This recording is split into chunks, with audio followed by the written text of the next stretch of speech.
इस वीडियो को अंत तक जरूर देखना, क्योंकि आज जो सत्य मैं आपको बताने वाला हूँ वो शायद आपकी पूरी जिंदगी देखने का तरीका बदल दे। एक अजीब बात पर कभी ध्यान दिया है?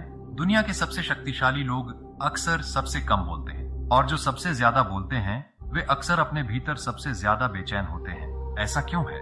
क्या मौन केवल शब्दों की अनुपस्थिति है, या फिर मौन के भीतर कोई ऐसी शक्ति छिपी है जिसे अधिकांश लोग कभी समझ ही नहीं पाते? आपके जीवन में भी ऐसे क्षण आए होंगे जब आप किसी को जवाब देना चाहते थे, अपनी बात साबित करना चाहते थे, अपने सम्मान की रक्षा करना चाहते थे, लेकिन बाद में महसूस हुआ कि काश उस समय आप चुप रहते। यही वह रहस्य है जो इंसान को भीतर से कमजोर भी बनाता है और उसी इंसान को असाधारण शक्तिशाली भी। सबसे बड़ा आश्चर्य यह है कि मौन का संबंध केवल बोलने या न बोलने से नहीं है।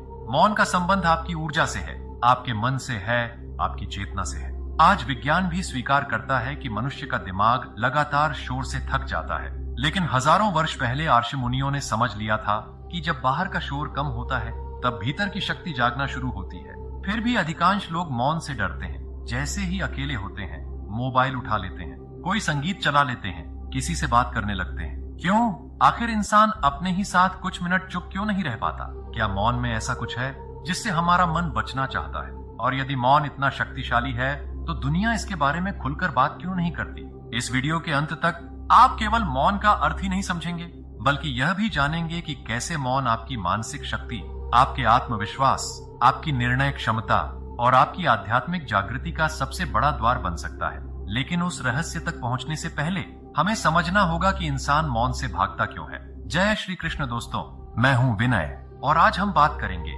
मौन और शक्ति के गहरे संबंध के उस रहस्य की जिसे ऋषि मुनियों ने हजारों साल पहले समझ लिया था, लेकिन आधुनिक मनुष्य धीरे धीरे भूलता चला गया। यात्रा अभी शुरू हुई है और अगला द्वार खोलने से पहले अपने मन से एक प्रश्न पूछिए, क्या मैं सच में शांत हूँ या केवल शोर के बीच जीने का आदी हो चुका हूँ? कभी गौर कीजिए, जब आप किसी कमरे में बिल्कुल अकेले होते हैं और चारों ओर पूर्ण शांति होती है, तब सबसे अधिक शोर कहाँ से आता है? बाहर से नहीं, भीतर से। यही वह कारण है जिसकी वजह से अधिकांश लोग मौन से बचते हैं। उन्हें मौन से नहीं, अपने मन से डर लगता है। एक युवक था, दिन भर लोगों के बीच रहता था, मोबाइल, काम, दोस्तों और मनोरंजन में व्यस्त रहता था। उसे लगता था कि वह बहुत खुश है। एक दिन वह पहाड़ों में घूमने गया। वहां नेटवर्क नहीं था, कोई शोर नहीं था, कोई बातचीत नहीं थी। पहले कुछ घंटे उसे अच्छा लगा, फिर अचानक बेचैनी शुरू हो गई। पुरानी बातें याद आने लगी, अधूरे सपने सामने आने लगे, पुराने दुख जागने लगे। उसने महसूस किया जिस शांति को वह खोजने आया था वह शांति नहीं, उसका अपना मन उसका इंतजार कर रहा था। यहीं से एक गहरा मनोवैज्ञानिक सत्य सामने आता है। आधुनिक मनोविज्ञान बताता है कि जब हमारा दिमाग बाहरी उत्तेजनाओं से मुक्त होता है तब वह भीतर की अधूरी भावनाओं को सामने लाने लगता है। दबी हुई चिंताएं, अनकहे डर, अधूरे घाव सब सतह पर आने लगते हैं। इसीलिए बहुत से लोग चुप रहना पसंद नहीं करते। वे स्वयं को व्यस्त रखते हैं ताकि उन्हें अपने भीतर झांकना न पड़े। गौतम बुद्ध ने इसी बात को बहुत गहराई से समझा था। जब उन्होंने राजमहल छोड़ा तो उन्होंने सबसे पहले दुनिया के शोर से दूरी बनाई, क्योंकि वे जानते थे कि सत्य बाहर नहीं मिलेगा। सत्य वहां मिलेगा जहां मन अपनी सारी भागदौड़ छोड़ देगा। लेकिन यहाँ एक रहस्य छिपा है। जो व्यक्ति मौन में बैठता है उसे पहले शांति नहीं मिलती, उसे पहले अपने भीतर की अशांति दिखाई देती है। और अधिकांश लोग यही हार मान लेते हैं। वे सोचते हैं कि मौन उनके लिए नहीं है, जबकि वास्तव में यही शुरुआत होती है। जिस तरह गंदे पानी को स्थिर छोड़ देने पर सारी मिट्टी नीचे बैठ जाती है, उसी तरह मन भी धीरे धीरे साफ होने लगता है। लेकिन उसके लिए ठहरना पड़ता है, भागना बंद करना पड़ता है, अपने भीतर उठ रहे विचारों को देखना पड़ता है। यही मौन की पहली शक्ति जन्म लेती है, पहचान की शक्ति। मौन आपको दूसरों से नहीं, खुद से मिलवाता है। वह आपको दिखाता है कि आपके भीतर क्या चल रहा है और आप वास्तव में कौन बन चुके हैं। यही कारण है कि कुछ लोग वर्षों तक दुनिया को समझने की कोशिश करते रहते हैं, लेकिन स्वयं को नहीं समझ पाते, क्योंकि स्वयं को देखने का दर्पण मौन है। और अगले भाग में हम उस रहस्य को समझेंगे जो बताता है कि क्यों मौन व्यक्ति अक्सर सबसे अधिक प्रभावशाली दिखाई देता है, भले ही वह बहुत कम बोलता हो। क्या वास्तव में शक्ति शब्दों में होती है या फिर उस ऊर्जा में जो शब्दों के पीछे छिपी होती है? एक दिलचस्प बात है, जब कोई व्यक्ति कमरे में प्रवेश करता है तो कभी कभी उसके कुछ कहने से पहले ही लोग उसकी उपस्थिति महसूस कर लेते हैं। वह चिल्लाता नहीं, अपनी महानता का प्रदर्शन नहीं करता, फिर भी उसका प्रभाव दिखाई देता है। ऐसा क्यों होता है? क्या उसके शब्दों में कोई जादू होता है? नहीं, उसकी शक्ति उसके शब्दों से पहले पहुंचती है। और यही मौन का दूसरा रहस्य है। मौन केवल सुनने की कला नहीं देता, यह ऊर्जा को संभालने की क्षमता भी देता है। इसे समझने के लिए एक साधारण घटना देखिए। दो लोग बहस कर रहे हैं। पहला व्यक्ति लगातार बोल रहा है, अपनी बात साबित करने की कोशिश कर रहा है। दूसरा व्यक्ति शांत है, वह सुन रहा है, वह प्रतिक्रिया देने की जल्दी में नहीं है। कुछ देर बाद कौन अधिक मजबूत दिखाई देता है? अक्सर वही जो स्वयं पर नियंत्रण रखे हुए है। चाणक्य ने कहा था कि जिस व्यक्ति पर उसका अपना मन शासन नहीं कर सकता, उस पर कोई दूसरा भी शासन नहीं कर सकता। जब आप हर बात का तुरंत उत्तर देने लगते हैं तो आपका मन परिस्थितियों का दास बन जाता है। लेकिन जब आप ठहरते हैं तो आपके भीतर एक नई शक्ति पैदा होती है, चुनाव की शक्ति।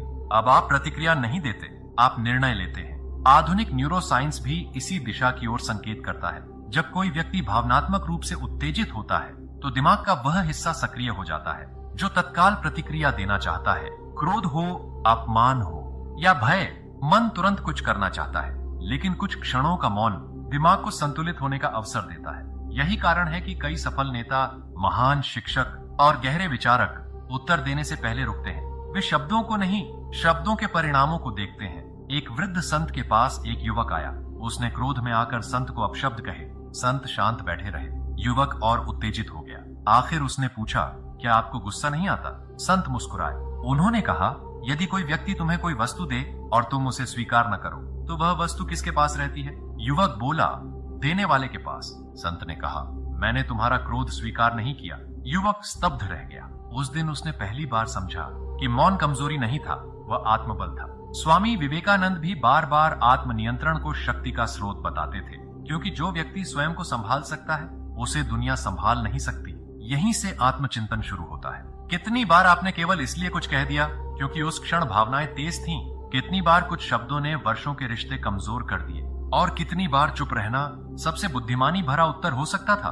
मौन हमें कायर नहीं बनाता, मौन हमें प्रतिक्रियाओं का गुलाम बनने से बचाता है। लेकिन यहाँ एक और रहस्य छिपा है। यदि मौन इतना शक्तिशाली है तो फिर कई लोग वर्षों तक चुप रहते हुए भी भीतर से कमजोर क्यों बने रहते हैं? अगले भाग में हम मौन और दबाव के बीच का अंतर समझेंगे, क्योंकि हर चुप्पी शक्ति नहीं होती।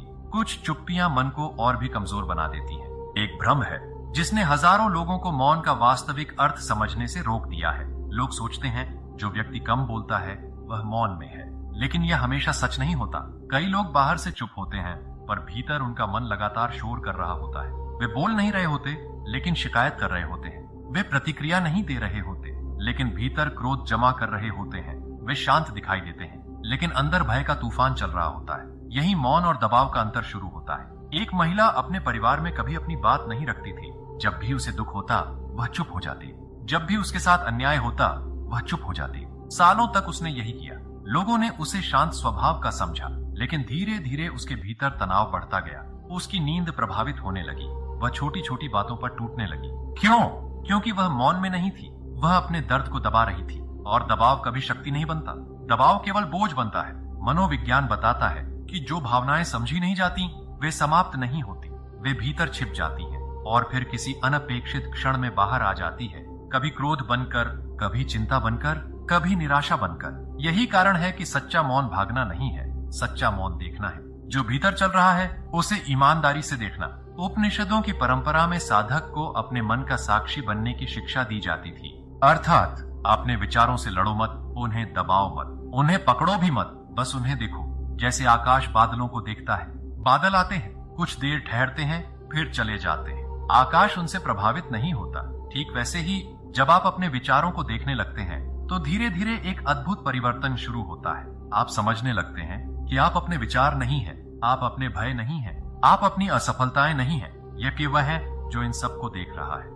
यहीं से भीतर की स्वतंत्रता जन्म लेती है। कबीर ने लोगों को बार बार भीतर झांकने की बात इसलिए कही क्योंकि जो व्यक्ति स्वयं को नहीं देखता वह पूरी जिंदगी दूसरों को दोष देता रहता है, लेकिन जो स्वयं को देख लेता है उसकी शिकायतें कम होने लगती हैं, उसकी समझ बढ़ने लगती है, उसका मन हल्का होने लगता है। अब एक क्षण के लिए अपने जीवन को याद कीजिए। क्या आपकी चुप्पी मौन है या केवल दबी हुई भावनाओं का भार? क्या आप वास्तव में शांत हैं या केवल थक चुके हैं? यह प्रश्न आसान नहीं है, लेकिन यही प्रश्न जागृति का द्वार खोलता है। और अगले भाग में हम उस आश्चर्यजनक सत्य को समझेंगे कि क्यों मौन केवल मन को शांत नहीं करता बल्कि लोगों के बीच आपके प्रभाव को भी बदल देता है। क्यों कुछ व्यक्तियों की उपस्थिति ही सम्मान पैदा कर देती है जबकि वे स्वयं को साबित करने की कोशिश भी नहीं करते।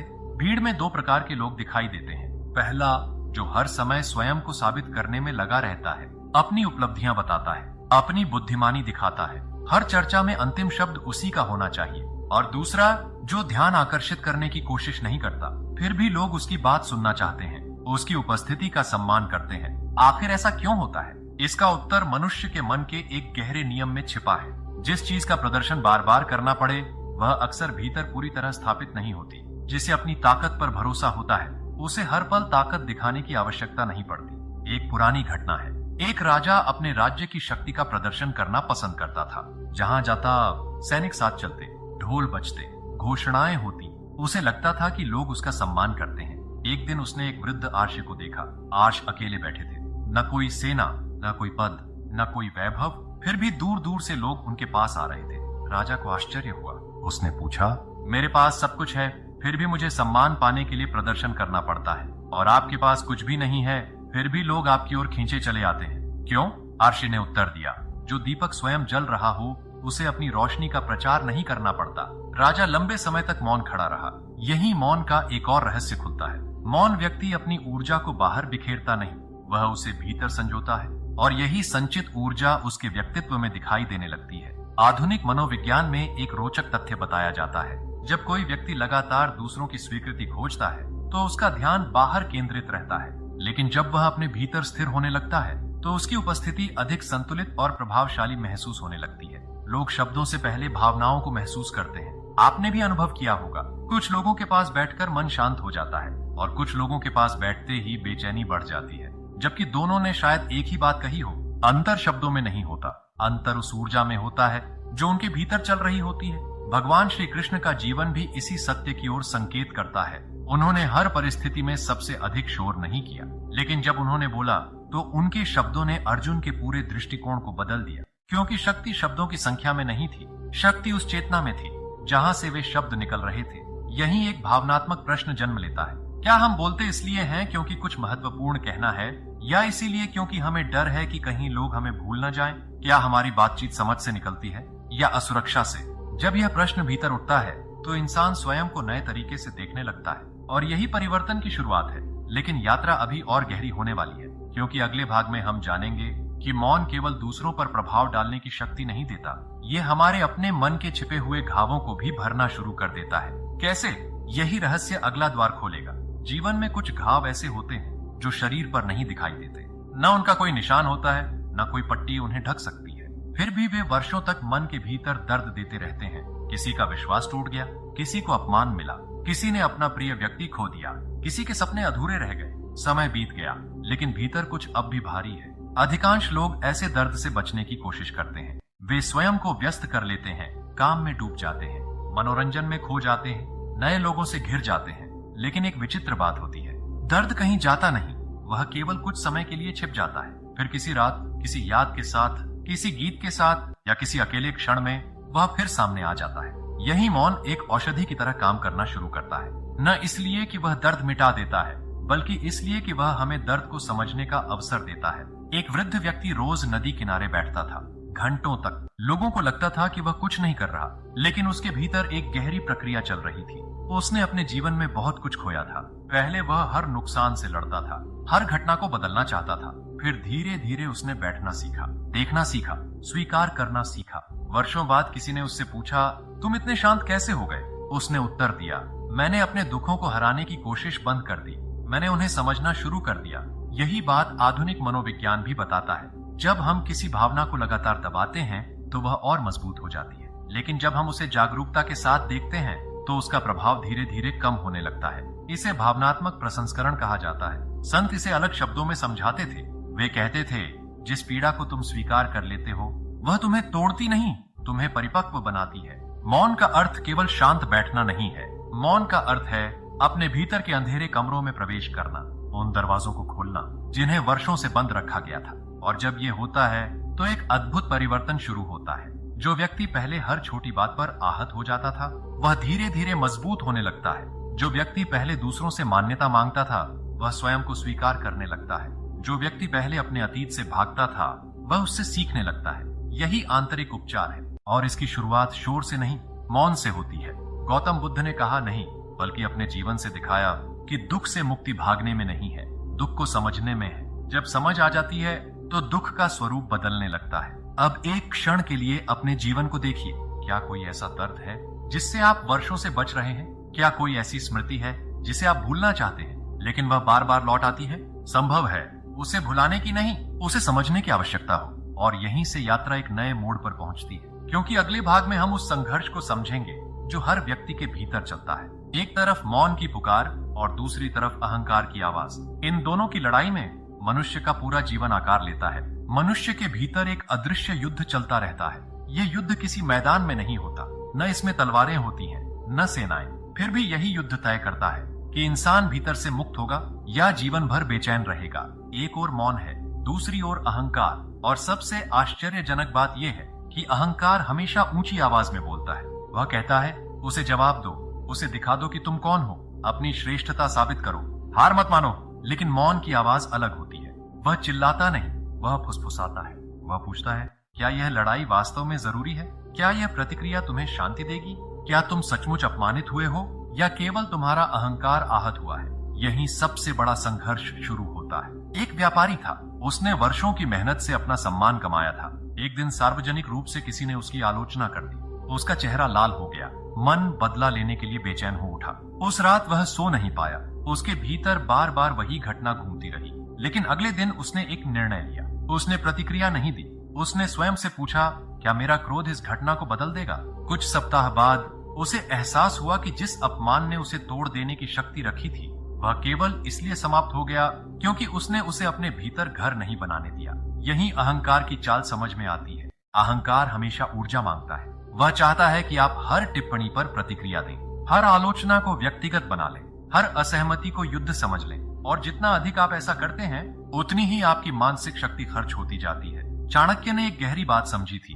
उन्होंने देखा कि कई लोग अपने शत्रुओं से नहीं, अपने अहंकार से हारते हैं। क्योंकि बाहरी शत्रु कभी कभी मिलता है, लेकिन अहंकार हर समय साथ चलता है। आधुनिक विज्ञान भी इसी दिशा में संकेत देता है। जब कोई व्यक्ति स्वयं की छवि को बचाने में अत्यधिक ऊर्जा लगाता है, तो उसका तनाव बढ़ जाता है। उसकी निर्णय क्षमता कमजोर होने लगती है।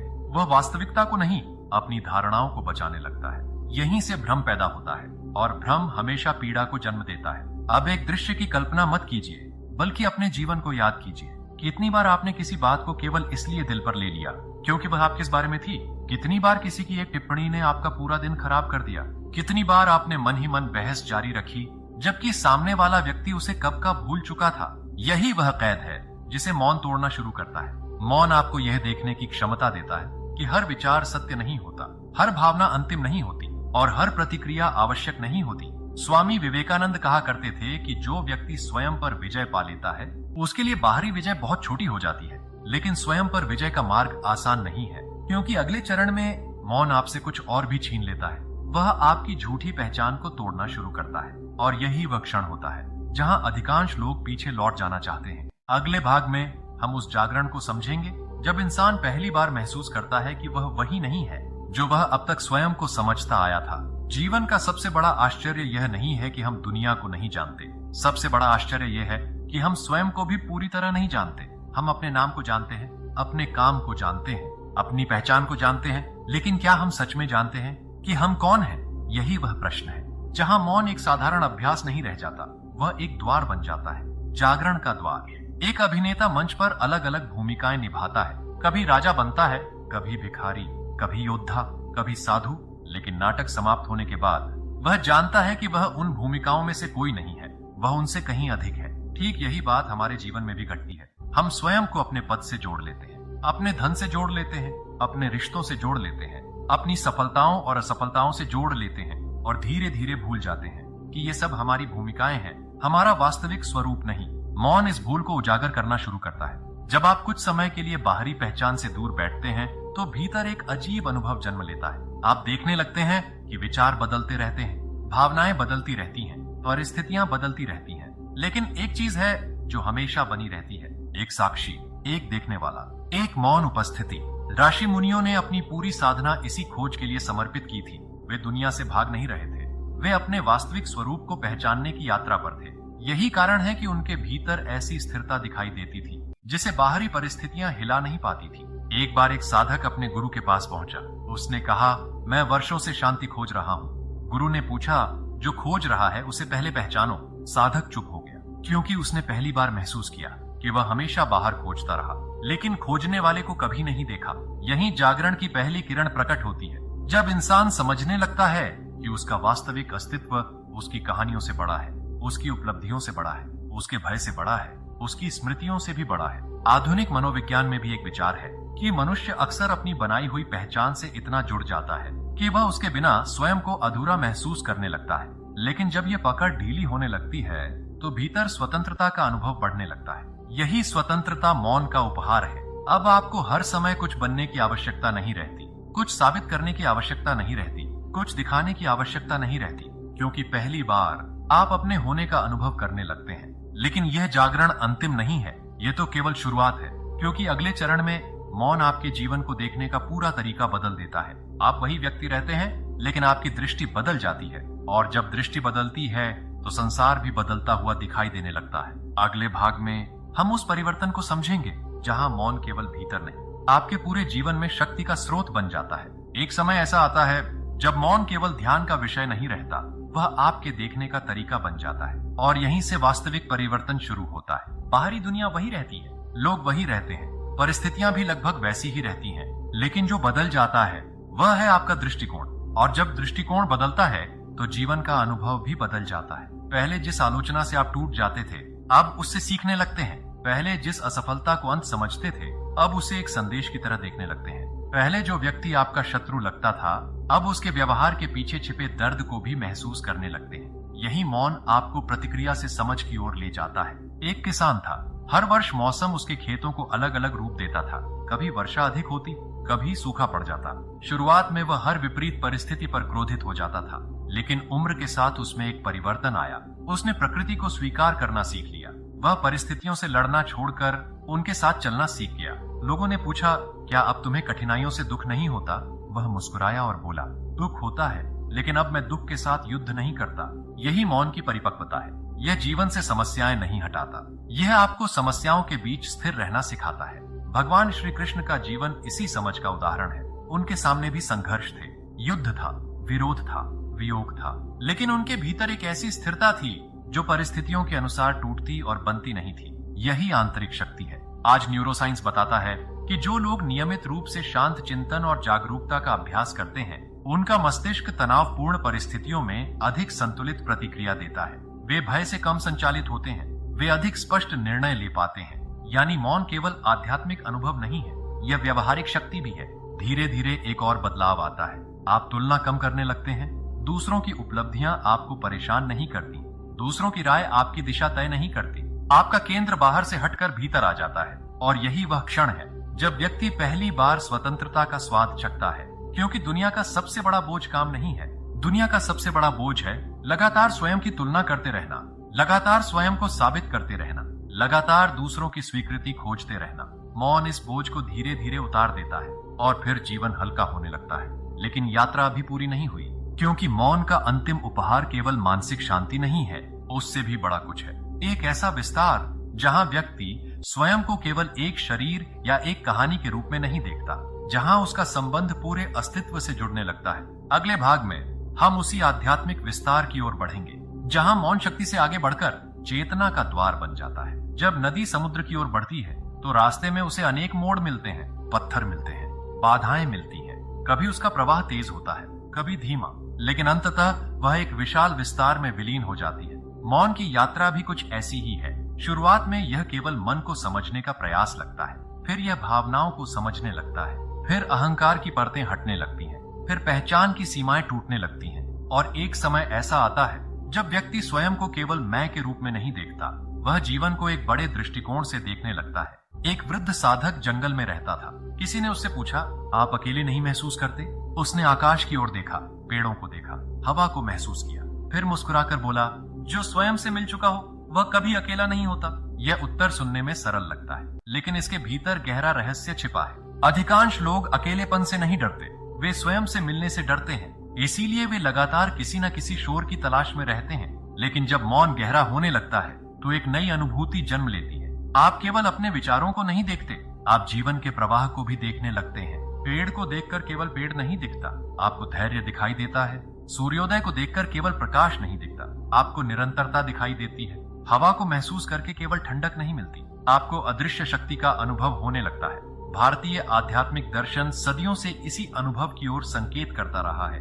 वह कहता है, जब मन का शोर कम होता है तब अस्तित्व की सूक्ष्म ध्वनियां सुनाई देने लगती हैं। यह कोई चमत्कार नहीं है, यह संवेदनशीलता का जागरण है। अब आपका जीवन केवल इच्छाओं की सूची नहीं रहता, वह एक अनुभव बन जाता है, एक सहभागिता बन जाता है, एक गहरा संबंध बन जाता है। यही करुणा जन्म लेती है, यही विनम्रता जन्म लेती है, यही वास्तविक बुद्धिमत्ता जन्म लेती है। क्योंकि अब आप लोगों को केवल उनके व्यवहार से नहीं देखते, आप उनके संघर्षों को भी महसूस करने लगते हैं। आप उनकी गलतियों के पीछे छिपे भय को भी समझने लगते हैं। आप उनकी कठोरता के पीछे छिपे घावों को भी पहचानने लगते हैं। और जब यह दृष्टि आती है तो क्रोध कम होने लगता है, क्षमा स्वाभाविक होने लगती है, मन का भार हल्का होने लगता है। यही वह अवस्था है जहाँ मौन केवल आपकी शक्ति नहीं रहता, वह आपके जीवन का स्वभाव बनने लगता है। लेकिन अभी एक अंतिम रहस्य बाकी है, वही रहस्य जिसका संकेत हमने इस यात्रा की शुरुआत में दिया था। वह सत्य जो समझ आने के बाद मौन को देखने का आपका पूरा तरीका बदल देगा। अगले और अंतिम भाग में हम उस अंतिम बोध तक पहुंचेंगे जहां मौन और शक्ति का संबंध पूरी तरह स्पष्ट हो जाएगा और शायद आप स्वयं को पहले जैसा कभी महसूस नहीं करेंगे। यात्रा के आरंभ में हमने एक प्रश्न पूछा था, दुनिया के सबसे शक्तिशाली लोग अक्सर सबसे कम क्यों बोलते हैं? और अब इस पूरी यात्रा के बाद उस रहस्य को समझने का समय आ गया है। ध्यान से सुनिए, मौन आपको शक्तिशाली नहीं बनाता, मौन आपको उस शक्ति से मिलाता है जो पहले से ही आपके भीतर मौजूद है। यही वह सत्य है जिसे अधिकांश लोग पूरी जिंदगी नहीं समझ पाते। वे शक्ति को बाहर खोजते रहते हैं, पद में, धन में, प्रशंसा में, लोकप्रियता में, दूसरों की स्वीकृति में। लेकिन इन सब की एक सीमा है। आज है, कल नहीं है। आज लोग आपकी प्रशंसा करेंगे, कल आलोचना भी कर सकते हैं। आज परिस्थितियां अनुकूल होंगी, कल बदल सकती है। यदि आपकी शक्ति इन चीजों पर आधारित है तो आपकी शांति भी इन्हीं पर निर्भर रहेगी। और जो शांति परिस्थितियों पर निर्भर हो वह कभी स्थायी नहीं हो सकती। यही मौन अंतिम पर्दा हटाता है। जब आप पर्याप्त समय तक स्वयं को देखते हैं, अपने भय को, अपने दुख को, अपने अहंकार को, अपनी इच्छाओं को, तो धीरे धीरे एक आश्चर्यजनक खोज होती है। आप पाते हैं कि इन सबके पीछे एक ऐसी उपस्थिति है जो कभी नहीं बदलती। बचपन में भी वही थी, युवावस्था में भी वही रही, सफलता में भी वही रही, असफलता में भी वही रही, दुख में भी वही रही, सुख में भी वही रही। यही आपका वास्तविक केंद्र है, यही आपकी आंतरिक शक्ति है। गौतम बुद्ध ने जब जागरण प्राप्त किया तो उन्हें कोई नई शक्ति नहीं मिली थी, उन्होंने केवल उस सत्य को पहचान लिया था जो हमेशा से मौजूद था। कबीर ने बाहर की भीड़ से अधिक भीतर की खोज पर इसलिए जोर दिया क्योंकि जो स्वयं को पा लेता है उसे संसार को जीतने की आवश्यकता नहीं रहती। स्वामी विवेकानंद का आत्मविश्वास भी इसी स्रोत से आता था, बाहरी परिस्थितियों से नहीं, भीतर की स्थिरता से। और यही कारण है कि सच्चा मौन कायरता नहीं है, सच्चा मौन पलायन नहीं है, सच्चा मौन कमजोरी नहीं है। सच्चा मौन वह स्थान है जहां भय अपनी पकड़ खो देता है, जहां अहंकार धीरे धीरे शांत हो जाता है, जहां तुलना समाप्त होने लगती है, जहां व्यक्ति स्वयं से युद्ध करना छोड़ देता है। और जब यह युद्ध समाप्त होता है तभी वास्तविक शक्ति जन्म लेती है। आप शायद समझ गए होंगे कि मौन का संबंध शब्दों की कमी से नहीं है, मौन का संबंध भीतर की पूर्णता से है। जब भीतर पूर्णता होती है तो व्यक्ति को स्वयं को साबित करने की आवश्यकता नहीं रहती। जब भीतर स्पष्टता होती है तो हर बहस में जीतना आवश्यक नहीं लगता। जब भीतर शांति होती है तो दुनिया का शोर आपको हिला नहीं पाता। और यही वह अंतिम बोध है जिसका वादा हमने शुरुआत में किया था। जिस शक्ति को तुम पूरी दुनिया में खोज रहे थे वह कभी तुम्हारे बाहर थी ही नहीं, वह हमेशा तुम्हारे भीतर थी। शोर ने उसे ढक रखा था, मौन ने उसे प्रकट कर दिया। तो आज कुछ क्षणों के लिए रुकिए, कुछ मत कीजिए, कुछ मत खोजिए, कुछ मत साबित कीजिए, बस अपने भीतर उतरिए और उस शांत उपस्थिति को महसूस कीजिए जो इस पूरे समय चुपचाप आपके साथ थी। शायद वहीं आपको वह मिल जाए जिसे पाने के लिए आप वर्षों से भटक रहे थे। और उस मौन में पहली बार आप स्वयं से मिल सके।